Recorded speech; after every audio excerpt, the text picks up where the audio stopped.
On June 9th, 2026, Anthropic released their newest model, Claude Fable 5, only for the US government to ban their model 3 days later. Yep, that's me.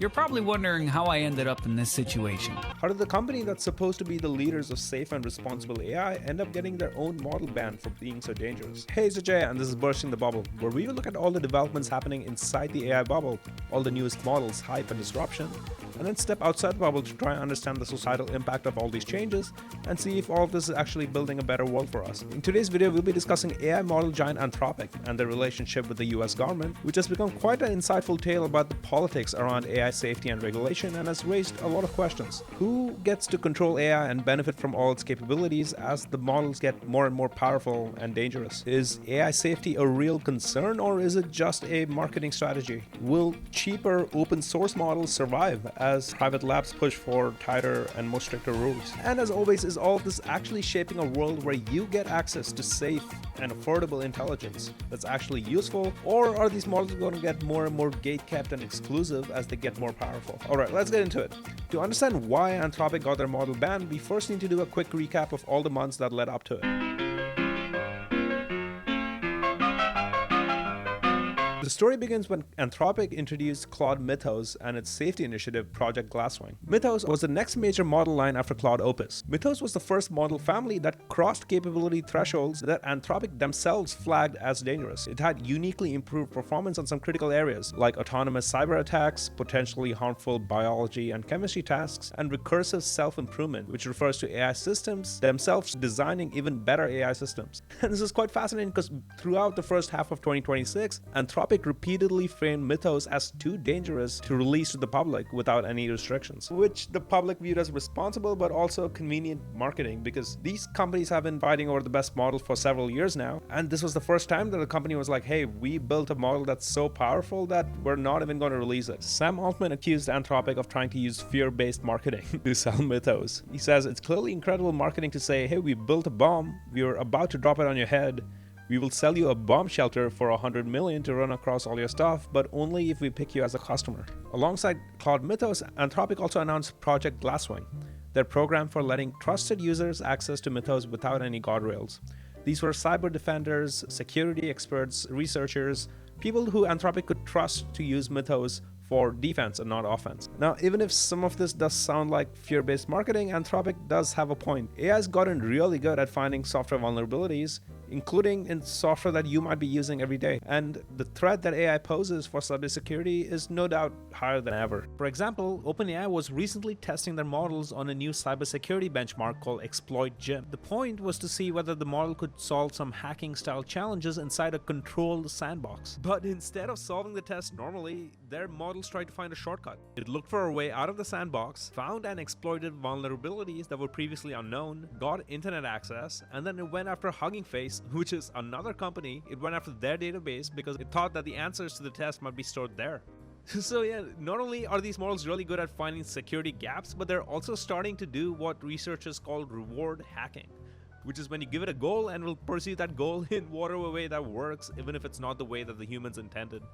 So yeah, Anthropic was basically like, we built this really dangerous thing that can be weaponized with really bad consequences, but we're the safe, responsible lab and we're the right ones to be holding this, and we'll only release it to the public when we think it's safe to do so. Now, while Anthropic was building up this narrative around Mythos, it was simultaneously fighting a political battle with the US government. Until around early 2026, Anthropic had a pretty strong and positive relationship with the government. Claude was already being used in the government, and Anthropic had a strong partnership with the US Department of Defense as well. But in February, that relationship started to show some cracks after Anthropic insisted on maintaining some limitations on how the government uses its models. The Pentagon wanted to use Claude for all lawful purposes, including war operations, weapons manufacturing, and surveillance. Anthropic said that they're willing to work with the government, but two areas remain off limits: mass surveillance of Americans, as well as fully autonomous weaponry. The Pentagon argued that there's considerable gray area around what would or wouldn't fall into those categories, and also claimed that it was impractical for them to have to negotiate every single use case with Anthropic,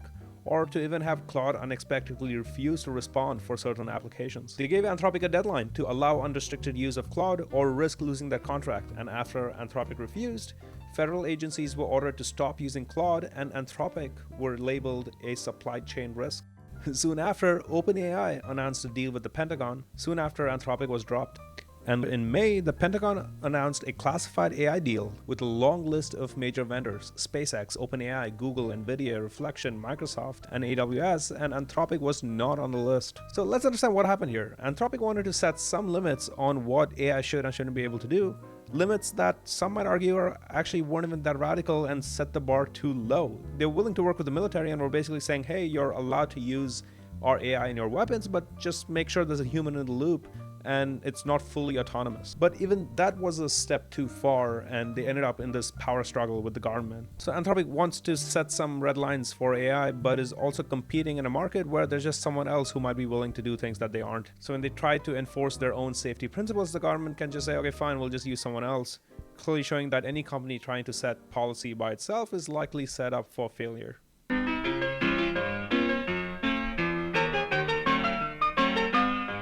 And then later on June 2nd, President Donald Trump signed an executive order that created a framework where AI companies could give the government early access to their new models about 30 days before they actually release it to the public. The idea was to give agencies like the NSA, Defense, Treasury a heads up and let them test the cyber capabilities and strengthen their defense and infrastructure before the model actually got out. But the administration was really careful about the wording of this executive order to make sure this doesn't look like some sort of mandatory licensing or release approval process. And this was significant because the government is moving away from their earlier completely deregulatory stance on AI. Earlier in December 2025, they had signed an executive order that aimed to stop any laws limiting artificial intelligence and even blocked individual states from creating their own regulation around AI. So it looked like the administration was trying to show that it's taking the AI risks more seriously and setting some policy, but in a very delicate fashion without it looking like they're setting all these regulatory barriers and slowing down the AI industry. And that's why the tech industry reaction to this executive order was broadly positive. Sam Altman said that this order gets the balance right, and even Anthropic called it an important step for US AI leadership.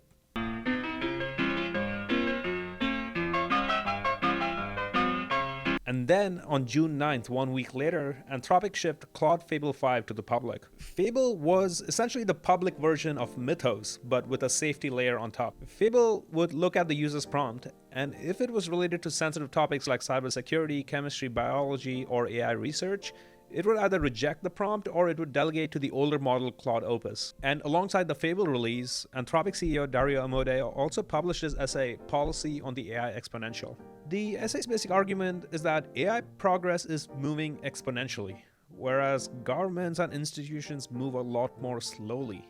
So the strategy has to shift from simply watching and reporting on AI capabilities to actually intervening before all these dangerous systems arrive. He thinks that frontier AI is becoming so powerful that just being transparent around its capabilities is not sufficient. He calls for mandatory third-party testing and an authority like the FAA that could actually block or reverse model releases if it presented an unacceptable risk. So yeah, we had Anthropic release a safe version of their dangerous and scary model, and also have their CEO argue that the government or some authority should actually have the power to stop and reverse unsafe models from being released.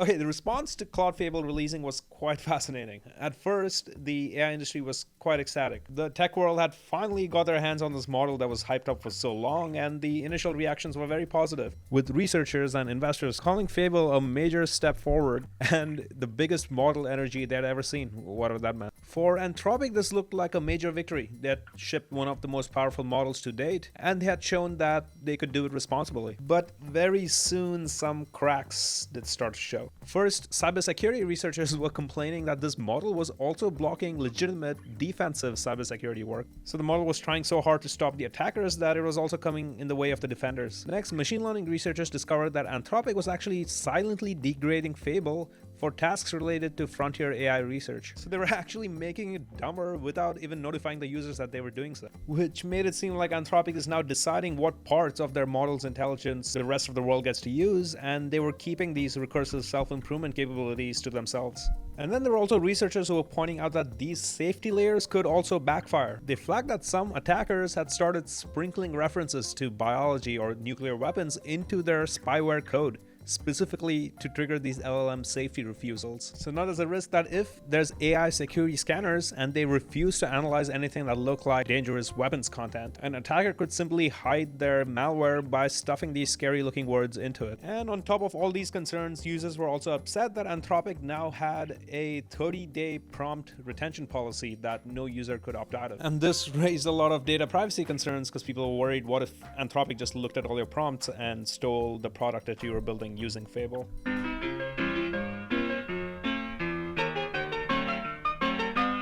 And then came the ban. On June 12th, Anthropic received a formal US government export control directive that ordered the company to suspend access to Fable and Mythos for every foreign national everywhere in the world, including Anthropic's own foreign national employees. So some of the people who might actually have helped build the model were not allowed to use it themselves. The rationale was that they had testers who had found a jailbreak or a way to get around Fable's safety layer to access capabilities that were supposed to be restricted. And interestingly, it turned out that it was actually Amazon, who's both an investor and a cloud partner for Anthropic, that had found this jailbreak and reported it to the administration. Actually, it was a competitor and a part owner that turned Anthropic in. They didn't like what they were doing. They were very concerned. So yeah, Anthropic had released this dangerous model with a safety layer, and then Amazon found a way around that safety layer, and then the government responds by shutting the whole thing down for all foreign nationals. And then because complying to this and restricting access just for US citizens is operationally really hard, Anthropic just shuts the whole thing down for everybody worldwide.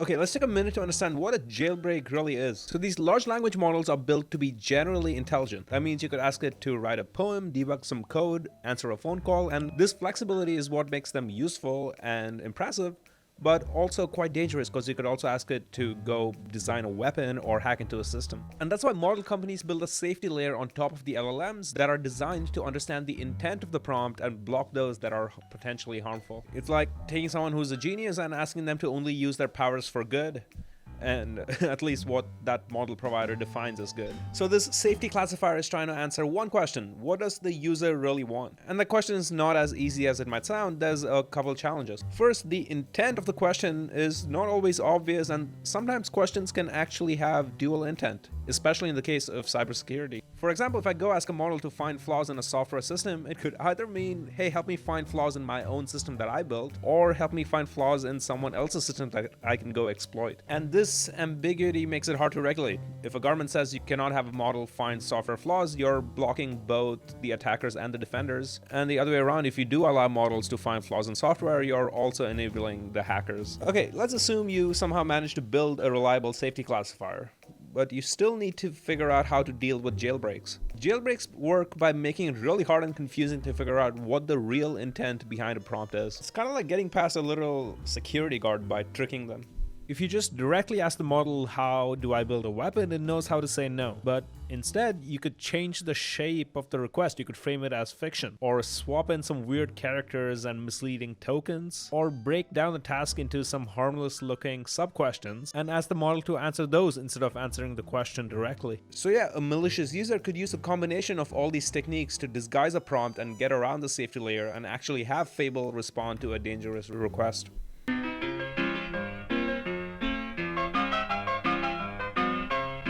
Okay, so a jailbreak was reported, Fable got banned, and the reaction and the fallout of this ban was even more interesting than the release itself. The builder and developer community was genuinely upset.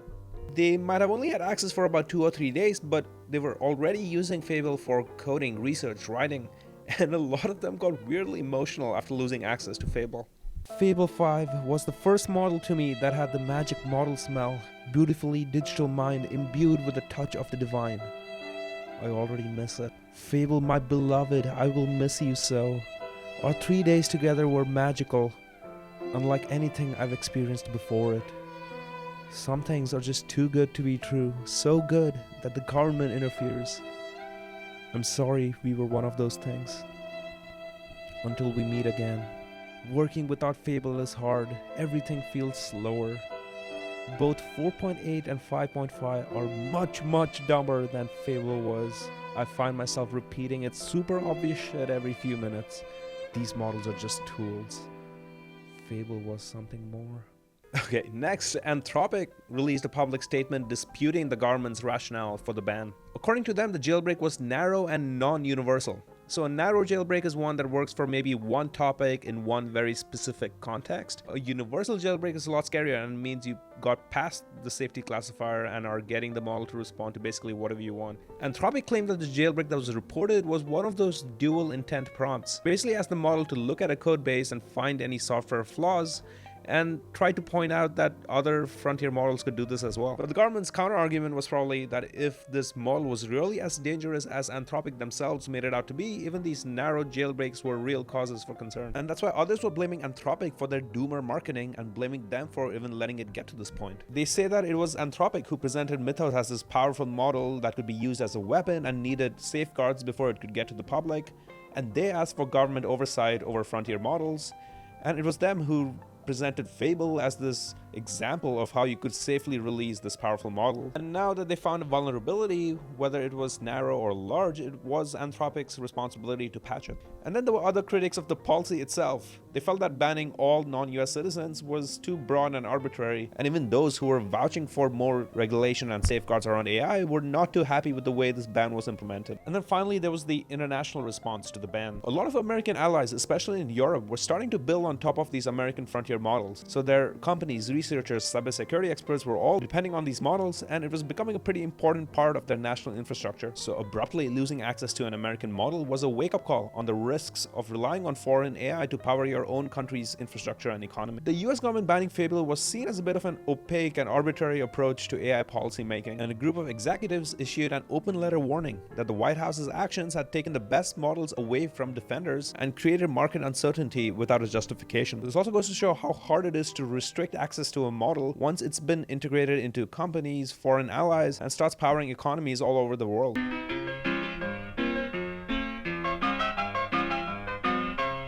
Okay, while all this drama around Fable and Anthropic has been unfolding, OpenAI has been observing. And on June 22nd, they announced a new model called GPT 5.5 Cyber and a new program called Daybreak. You can think of Daybreak as OpenAI's version of Anthropic's Project Glasswing. It was a program to provide access to these advanced cybersecurity capabilities only to trusted defenders, security experts, or people working on critical infrastructure. So in this case, OpenAI just completely avoids the trap that Fable ran into by not even releasing GPT 5.5 Cyber to the broader public and framing it as strictly defensive cybersecurity infrastructure that is only meant for trusted and verified users. And then on June 26th, OpenAI announced the GPT 5.6 family, Sol, Terra, and Luna, rivaling Claude, Fable, and Mythos. And once again, at first, this was not a broad public launch. OpenAI said that it had closely partnered with the government, which had previewed the model and all its capabilities. And then at the government's request, they started with a limited preview to only a small set of trusted partners. And then it was only later, after additional testing and meetings with government officials, that OpenAI got the green light for a public launch. And then on July 9th, OpenAI moved GPT 5.6 to general availability and made it accessible to the broader public. And simultaneously, Anthropic is trying to get Fable unbanned, and it ended up taking a pretty similar route to GPT 5.6. First, on June 27th, Mythos was partially unbanned, and access was granted to about 100 US organizations and critical infrastructure operators. And then on July 1st, Fable 5 was returned to the public. Fable returned with new safety classifiers, even tighter safeguards, and still a possibility that some routine tasks will get delegated to a worse model. So yeah, we're starting to get a sense of what model releases are going to look like going forward. Even though we don't have something like the FDA or FAA stamping and licensing each individual model release, there's still some kind of release template that each model company seems to be following. They first release the model to a small set of trusted users, and then they go through this vetting process in close collaboration with the government to make sure there's no jailbreaks, and only once the political and safety conditions have all been satisfied, then they release the model to the public. So yeah, we've definitely moved on from a world where the model companies simply release the models to the public and developers get access to the model and build products on top of it,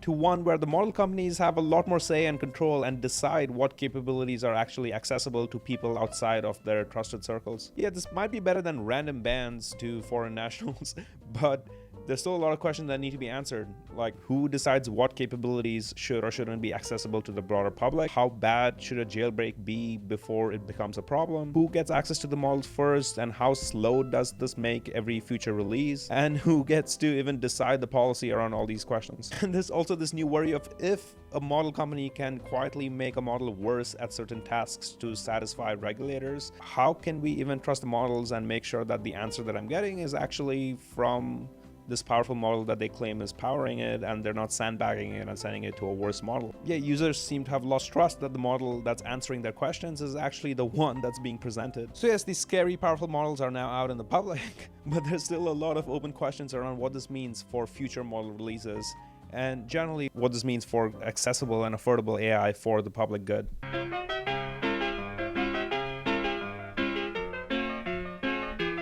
Okay, so where does all that leave us? What can we take away from the story? The first takeaway is this knot that private companies, and especially Anthropic, seems to be in. So Anthropic seems to want to build safe AI. Let's just put aside the criticism that they seem to be doing it for PR. Let's say they're acting in good faith and actually want to be the ones bringing safe and responsible AI to broader society. But even then, they run into several contradictions. So they want to prove that they're the safe lab and are the best custodians of this technology. They claim that they're building these dangerous models that need safeguards and guardrails. And Dario Amodei has even argued that there should be a third party that has the power to block model releases if it gets too unsafe. But if Anthropic wants rules, they want it to apply to everyone, not just themselves, because we know self-restraint doesn't work because we're in a competitive race, and even if Anthropic slows down, OpenAI, Google, the Chinese models are all going to just keep going. Okay, so we want rules, we want them to be consistent and apply to everyone, but who sets the rules? We saw when Anthropic tried to set their own red lines around mass surveillance and fully autonomous weapons, the government just labeled them a supply chain risk and moved on to other vendors. And even with Mythos, Anthropic had a strong safety narrative, but then it just ended up hurting themselves and they got their own model banned. So even if Anthropic is correctly identifying real risks, they don't have the power to impose guardrails consistently across the rest of the industry. So it looks for external authorities, the government, regulators, even moral authorities like the Pope. We saw in our last video how Anthropic went to the Pope and asked him to share his thoughts on how AI should be built and used by broader society. But once you invite external authorities in, you lose control over how those authorities use this power. Anthropic doesn't have the ability to say, hey, please come and regulate this thing for me, please, but exactly in this precise way that I intend you to regulate it, and in a way that doesn't slow me down and helps me keep shipping my products. So is Anthropic trying to make the race safer, or are they just trying to set the rules of the race such that they're best positioned to win? And the answer is probably both. They do believe that the models are unsafe and dangerous, but they also stand to benefit if the policy and safety rules that shape up rewards the kinds of systems that they're already building. Okay, the next takeaway is that the government itself also has contradicting motives. It wants to show that it's taking the risks of AI very seriously, but without looking anti-innovation. So it wants frontier AI for defense, intelligence, cybersecurity, and it wants to show the public that it's taking the risks of AI very seriously, but it also wants to not slow America down in this race against China. And all these incentives and all these different goals do not fit neatly together. We saw how the government went from a pretty anti-regulatory stance last year to the June executive order that was very carefully framed as just a voluntary review and not a licensing or release approval process. And then when Fable got released and then they found a jailbreak, it seemed like they panicked a bit, which led to this broad, inconsistent ban that further degraded trust that the government could meaningfully and reliably regulate AI. So the risk is not just over-regulation or under-regulation, it's this inconsistent, arbitrary regulation. And that's the next takeaway. For this public-private partnership to work, there needs to be some mutual trust and cooperation, and that seems to be a bit broken at the moment. When Anthropic refused to provide unrestricted access for weapons and surveillance, they lost some trust with the government. Do you view Anthropic, and to a degree its CEO, Dario Amodei, as a threat to national security? Well, not now, but a week ago, maybe.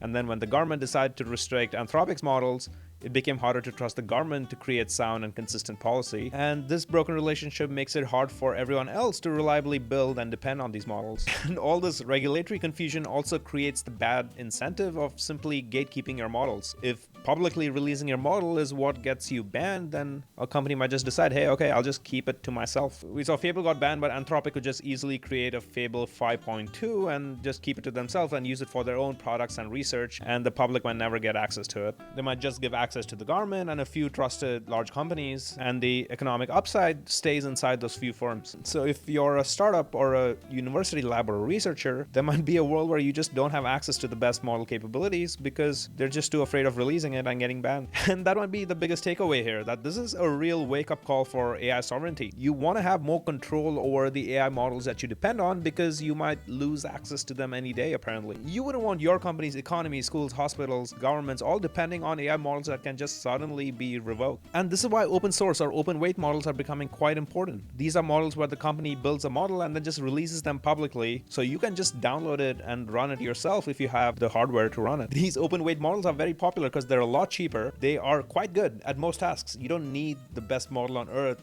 if you're, for example, building a customer service chatbot. And they give you a lot more control over the data that's being sent and used by the model, as opposed to something like Claude, where you run the risk of Anthropic looking at all your prompts and deciding to block them, or they could even look at how your product is using AI and decide to just build it themselves. And this is where China gets a real advantage, because most open source models right now are Chinese models. Chinese labs like Moonshot, DeepSeek, ZAI are maybe a couple months behind the American frontier models, but they're still catching up quite fast. For example, Moonshot AI just released their new model Kimi K3 in July, which is a huge open weight model that has been directly compared to Fable and GPT 5.6. So these US frontier labs and the US government are getting kind of nervous about these Chinese open source models, because every time an American frontier lab releases a new powerful model, a much cheaper open source alternative seems to appear just a few weeks later with similar capabilities and offering a lot more control. You can just simply download it, run it yourself, fine-tune it for your own use case, keep all your data private, and avoid being dependent on some other company and their relationship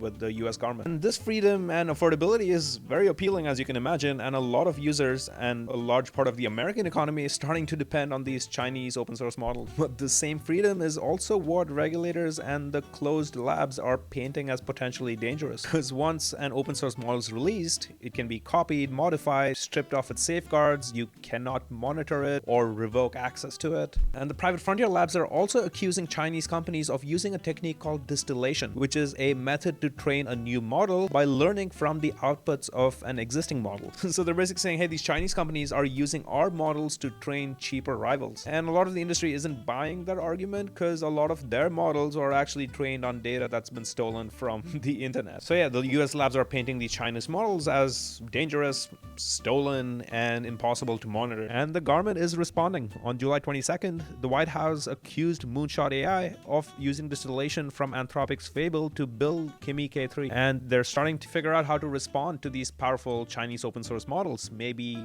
they're discussing sanctions, export controls, or entity list restrictions on the Chinese providers. But then there's also a counterforce from American companies that are benefiting from these open weight models. On July 24th, a coalition of model labs, chip makers, some of the largest American companies, as well as startups, all signed an open letter defending open source AI. Their argument was that open weights are how AI would diffuse through the American economy. They make the models cheaper, they prevent you from being dependent on just a few closed labs, they let companies control their own data, and also allow researchers and defenders to inspect and improve models. But Anthropic did not sign the letter. And instead, on June 27th, their CEO, Dario Amodei, responds by saying that Anthropic is not calling for a blanket ban on all open weight models, but does argue that these models do pose a national security problem. He asks for a ban on selling powerful chips and chip-making equipment to China, a crackdown on the distillation attacks, and finally, mandatory safety testing for all sufficiently capable models, whether they're open or closed. So there's this real battle going on within America, and there's two factions fighting what happens to Chinese open source models. And it's going to be really interesting to see whether they get more restricted or they continue to be allowed to power the American economy like they're doing today already. And that brings us to the public. What does all of this mean for the rest of us? Because while the labs and governments are fighting over frontier and open source models, we're still out here dealing with the consequences of AI slop, deepfakes, misinformation, data centers entering our communities, and industries being reshaped way faster than anyone can actually adapt to them. But the focus isn't even on those issues. The safety concerns today focus on cybersecurity, biology, chemistry, recursive self-improvement, and even there we can see how they're struggling to find a clear process. What we need are some clear and consistent rules around how we can introduce AI to broader society that reduce those catastrophic risks that they're focused on today, but also the risks that come with the safe capabilities at scale. And that probably also requires some international cooperation so that each country doesn't feel like they're under this competitive pressure and needs to cut corners for the sake of acceleration. But AI is now in the middle of this broken triangle. of private companies that are building this technology but also have their own business interests, the government that wants safety but also wants control and to beat their foreign rivals, and the public that only gets consistent access to affordable and safe AI as long as the relationship between those two is stable, and now has to deal with this rapidly changing world with very little guidance or support. We need a cooperative partnership that puts the people first, watches out for the societal impact of these technologies, and gives the labs and builders the freedom to innovate under some clear and consistent guidelines. But the Fable of the last few months has shown us how far we are from such a world, and we'll see if we ever get there.